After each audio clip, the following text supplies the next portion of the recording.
Deal is extremely important in our community.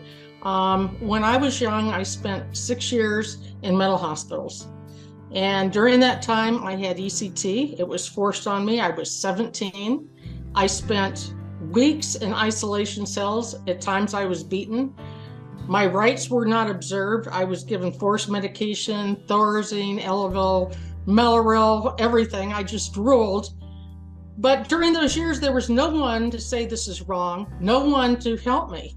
And when I finally got out of the institutions, I had a 7th grade education. I had to learn how to make a long distance phone call, how to write a check. And, I think it's very important to recognize how we progress as a community. And a lot of it's because of ACDL.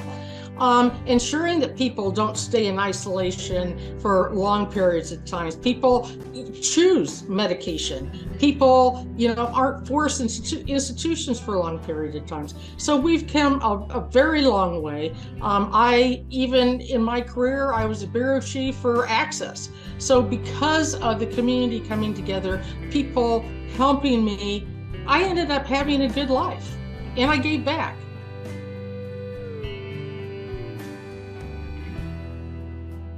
One of the things that people may not realize is that discrimination is personal. It is something that hurts to the core when you're dealing with that. And you need help. ACDL is a tremendous help. As a person who has profound hearing loss, the accommodations are there. They help you gain accommodations in other areas, but also more than that, there are people with disabilities, and they understand how personal discrimination can be.